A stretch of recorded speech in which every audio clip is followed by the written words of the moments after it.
தந்தை, மைந்தன், தூய் ஆவி நாமத்தினால் நம் அனைவருக்கும் கிருபையும் சமாதானம் உண்டாவதாக. ஆமீன். இந்த ஆசீர்வாதமான ஜெப தியான வேலையில வந்திருக்கிற உங்களை கடவுள் ஆஸ்வதிப்பாராக. கடவுள் நமக்கு சுதந்திர பாகம். இன்றைக்கு உலக பிரகாரமான ஆசைகளுக்கு அநேக விதமான பிரச்சனைகள் நடைபெற்று கொண்டிருக்கிறது.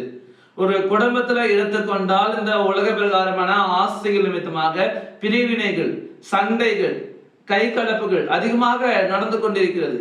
அப்படின்னுடைய விளைவின் நிமித்தமாக ஒரு குடும்பத்துல சகோதரர்களுக்கு மத்தியில, சகோதரிகளுக்கு மத்தியில, பெற்றோர்களுக்கு மத்தியில அதிகமான பிரச்சனைகள் வருகிறது. அப்ப அதிகமான இழப்புகளை கூட நேரிடுகிறது. அப்ப இன்றைக்கு நாம இந்த உலக பிரகாரமான ஆஸ்திகளை நாம தேடக்கூடாது. உலக பிரகாரமான ஆஸ்தியை மட்டுமே நம்ம நோக்கமாக வைத்திருக்க கூடாது. மாறாக நிலையான ஆஸ்தியாகிய கடவுளை நாம தேட அழைக்கப்பட்டிருக்கிறோம். ஏன் என்று பார்க்கும்போது இந்த உலகம் நமக்கு சொந்தம் இல்லை. அப்ப இந்த உலகத்தின் ஆஸ்திகளும் நமக்கு சொந்தம் இல்லை. அப்ப நமக்கு சொந்தமானது என்னவென்று பார்க்கின்ற பொழுது இயேசு ஆண்டவர் கிருபையாக நமக்கு கொடுக்கிற அந்த பரலோக வாழ்வு தான். அந்த நித்திய ஜீவன் தான் நமக்கு சொந்தமானது. அப்போ நாம இந்த அழிந்து போகிற உலகத்தின் ஆஸ்திக்காக நாம போராடாம அழியாத ஆஸ்தியாகிய, அழியாத பங்காகிய அந்த பரலோகத்தை பெற்றுக்கொள்வதற்கு நம்ம போராட வேண்டும். விசுவாச ஓட்டத்தை நாம் ஓட வேண்டும். அதை பெற்றுக்கொள்ளத்தக்கதாக நாம் ஆயத்தமாக இருக்க வேண்டும். ஞானஸ்நானம் பெற்றுக்கொண்டு அவருடைய பிள்ளைகளாக நாம அவருக்குள்ளாக வாழும் பொழுது கடவுள் நமக்கு ஆஸ்தியாக இருக்கிறார். கடவுள் நமக்கு பங்காக இருக்கிறார். இன்றைக்கு நாம் பார்க்கின்ற பொழுது என்னாகும் 18ஆம் அதிகாரத்துல கடவுள் ஆரோன்ல சொல்றாரு, இஸ்ரவேல் மத்தியில உனக்கு பங்கு இல்லை, இஸ்ரவேல் மத்தியில உனக்கு ஆஸ்தி இல்லை. அப்போ உனக்கு பங்கு நான் தான், உனக்கு ஆஸ்தி நான் தான். கடவுள் அந்த இடத்துல சொல்லுகிறார். அதான் நம்ம பார்க்கிறோம். என்ன ஆகும் 18ஆம் அதிகாரம் 20ஆம் வசனத்துல நம்ம பார்க்கிறோம். பின்னும் கர்த்தர் ஆரோனிடம், அவர்கள் தேசத்தில் உனக்கு சுதந்திரம் இல்லை, அவர்கள் நடுவில் உனக்கு பங்கும் இல்லை, இஸ்ரவேல் நடுவில் உன் பங்கும் உன் சுதந்திரமும் நானே. இங்க பார்க்கின்ற பொழுது கடவுள் சொல்றாரு, இஸ்ரவேல் மத்தியில் உனக்கு பங்கு இல்லை, உனக்கு சுதந்திரமும் இல்லை. அப்போ உனக்கு பங்கு, உனக்கு சுதந்திரம் என்னவென்றால் நான் தான். நான் உனக்கு பங்கா இருக்கிறேன், நான் உனக்கு சுதந்திரமா இருக்கிறேன். அந்த இடத்துல கடவுள் என்ன பண்றாரு, தன்னை ஆரோனுக்கு, லேவி குடும்பத்துக்கு ஒரு மிகப்பெரிய ஆஸ்தியாக தன்னை கொடுக்கிறாரு. அப்ப இன்றைக்கு நமக்கும் கூட கடவுள் பங்காக இருக்கிறார், கடவுள் நமக்கு சுதந்திரமாக இருக்கிறார். அப்போ அந்த கடவுளுக்குள்ளாக நம்ம வாழ வேண்டும்.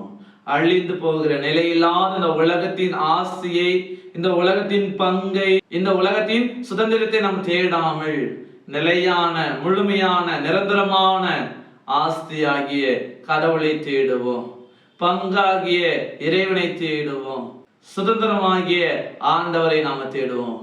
ஆம் என கண்பார்களே, இன்றைக்கு அப்பா பிதாவே என்று கூப்பிடுற புத்திர ஸ்வீகாரத்தின் ஆவியை கடவுள் நமக்கு தந்திருக்கிறார்.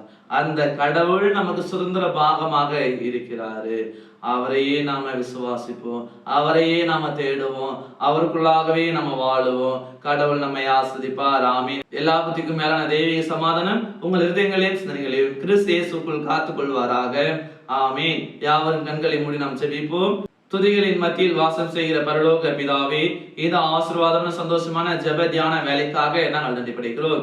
அப்படியாக இப்பொழுது கூட நீரே எங்களுக்கு சுதந்திர பாகமாக இருக்கிறீர், நீரே எங்களுக்கு பங்காக இருக்கிறீர் என்பதை நாங்கள் தியானித்திருக்கிறோம். அப்படியாக இனி வரக்கூடிய காலங்களில் நாங்கள் உலகத்தின் சுதந்திரத்தை, உலகத்தின் பங்கை, உலகத்தின் ஆசீர்வாதங்களை தேடாதபடிக்கு எப்போது எங்களுக்கு நிரந்தரமான முழுமையான பங்காகிய, சுதந்திரமாகிய, ஆஸ்தியாகிய நாங்கள் உண்மையை தேடுவதற்கு இறைவன் தாமே உதவி செய்ய வேண்டுமா நாங்கள் ஜெபிக்கிறோம். உலகத்தின் மீதான நாட்டம் எல்லாவற்றையும் அப்புறப்படுத்துவீராக. உண்மை பற்றின வாஞ்சி நீர் எங்களுக்குள்ளாக நிலைவர பண்ண வேண்டுமாய் கூட நாங்கள் வேண்டி இருக்கிறோம்.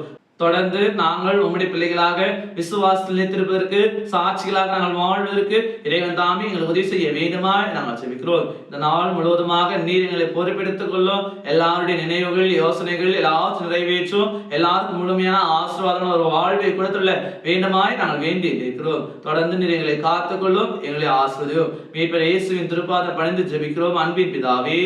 ஆமீன். அனைவருக்கும் ஸ்தோத்திரம். கடவுள் உங்களை ஆசீர்வதிப்பாராக. ஆமீன்.